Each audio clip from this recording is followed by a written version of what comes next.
નમસ્કાર, હું છું દીપાલી। અમેરિકી રાષ્ટ્રપતિની ચૂંટણીનું પેચ હવે કાયદાકીય લડાઈમાં ફસાઈ ગયું છે। ઘણા રાજ્યોમાં પછડાટ બાદ રાષ્ટ્રપતિ ટ્રમ્પે કોર્ટના દરવાજા ખખડાવ્યા છે। લીગલ મત ગણવામાં આવે તો મારી જીત થશે તેવો દાવો ટ્રમ્પ દ્વારા કરવામાં આવ્યો છે। આ સાથે મતગણતરી વચ્ચે અમેરિકાના ઘણા રાજ્યોમાં હિંસક પ્રદર્શન પણ થઈ રહ્યા છે। બાઇડને તેના સમર્થકોને ધૈર્ય રાખવા માટે અપીલ કરી છે। આપણે જણાવી દઈએ કે 6 રાજ્યોમાં મતગણતરી હજુ ચાલુ છે, જ્યાં સ્થિતિ સતત બદલાઈ રહી છે। અત્યાર સુધી જો બાઇડન જીતની નજીક જતા દેખાઈ રહ્યા છે। 12 નવેમ્બર સુધી તસવીર સ્પષ્ટ થવાની આશા છે।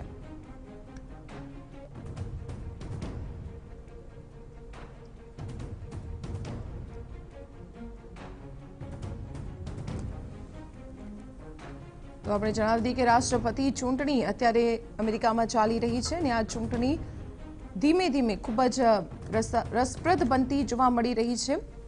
ટ્રમ્પ ઘણા રાજ્યોમાં ફેલ થતા જોવા મળી રહ્યા છે। હજુ 6 જેટલા રાજ્યો એવા છે કે જ્યાં મતગણતરી ચાલી રહી છે અને ધીરે ધીરે ત્યાં પણ પરિસ્થિતિ બદલાતી જોવા મળી રહી છે।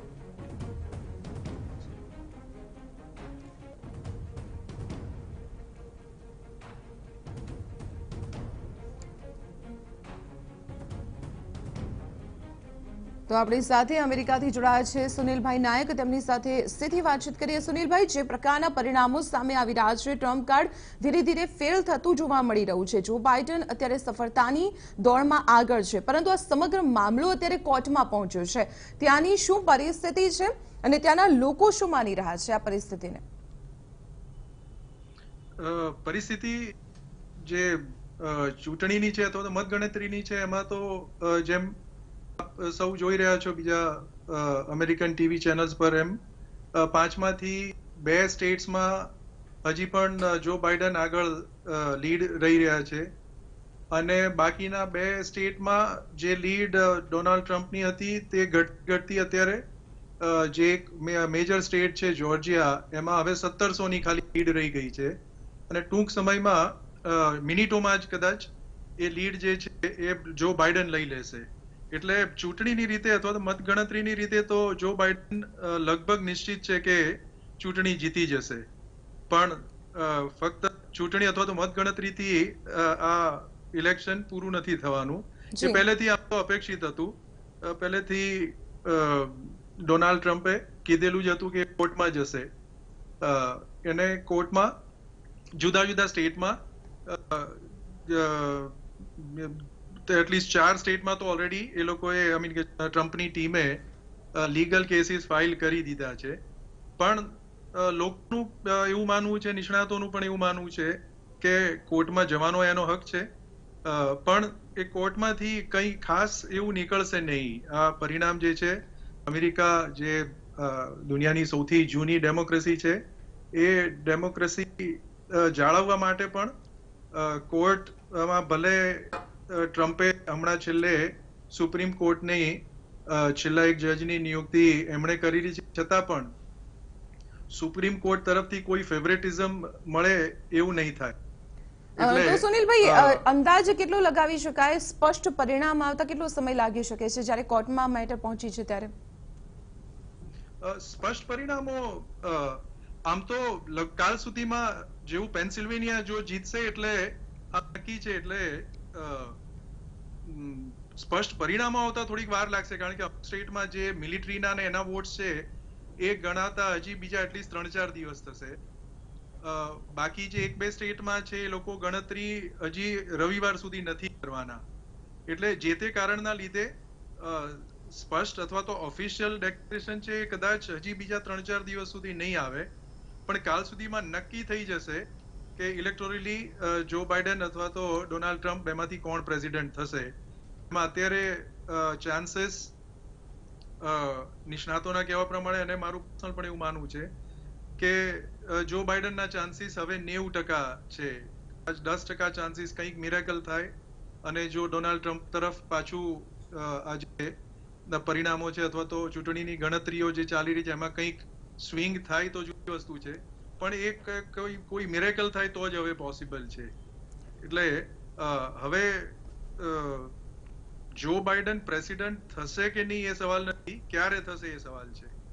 જી ચોક્કસ સુનિલભાઈ, તો ત્યાં વસતા જે ભારતીયો છે તેમના માટેની ડોનાલ્ડ ટ્રમ્પની નીતિને તો અત્યાર સુધી જોઈ જ લીધી છે, પરંતુ જે રીતે કહી શકાય કે અમેરિકાના અર્થતંત્ર પર ભારતીયોનું એક પ્રભુત્વ છે, એક અસર રહી છે, રાજકારણ પર પણ એક પ્રભાવિત તેઓ રહ્યા છે, તો તેઓ શું અપેક્ષિત છે તેમના માટે, અને જો બાઇડન સત્તા પર આવે તો કેટલા ફેરબદલ થઈ શકે છે?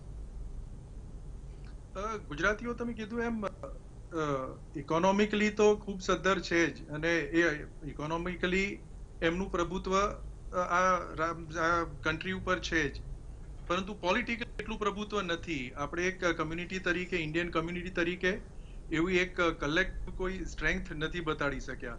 એટલે એ પ્રભુત્વ આપણું કોઈ પોલિટિકલ પ્રભુત્વ એટલું બધું નથી, પણ બિઝનેસમાં હોવાના કારણે આમ ટિપિકલી તો કોઈ લગભગ બિઝનેસમેન છે એ લોકો રિપબ્લિકન પાર્ટીને સપોર્ટ કરતા હોય, પણ આ વખતે ઘણા લોકો જે છે એમણે બેમાંથી નક્કી કરવાનું હતું કે એમનું ગજવું જોવું, whether to look at their pocket or to look at their conscience, or whether to believe in their conscience. એટલે એમનું ગજવું જોવું કે પછી એમની મોરાલિટી જોવી, અને એમાં એ લોકોએ ગજવા તરફ નહીં જોતા ડેમોક્રેસી માટે થઈને પણ અને એમના ફ્યુચર જે ડે ટુ ડે લાઈફ છે એના માટે થઈને પણ બાઇડન તરફ વોટિંગ વધારે થયું છે.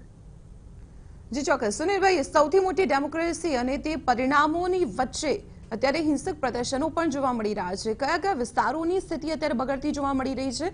સુરક્ષાને લઈને કેવો બંદોબસ્ત છે ત્યાં? પહેલા તો સૌથી મોટી ડેમોક્રેસી આપણી ભારત છે. આ સૌથી જૂની ડેમોક્રેસી અમેરિકા છે, અને જુદી જુદી જગ્યાએ છૂટાછવાયા જે બનાવો જે બની રહ્યા છે એ પણ અપેક્ષિત હતા, પણ એ બનાવો એટલા બધા નથી કે જે કોઈ ચિંતાનું કારણ હજી થાય એવું એટલીસ્ટ અત્યારે તો નથી. પણ આ એક જે છેલ્લા અમુક સમયથી ટ્રમ્પિઝમના લીધે એક વાતાવરણ જે ઊભું થયું છે એના લીધે એક બીક ચોક્કસ લોકોના મનમાં છે કે જો ચૂંટણી હશે તો તોફાનો થશે કે નહીં.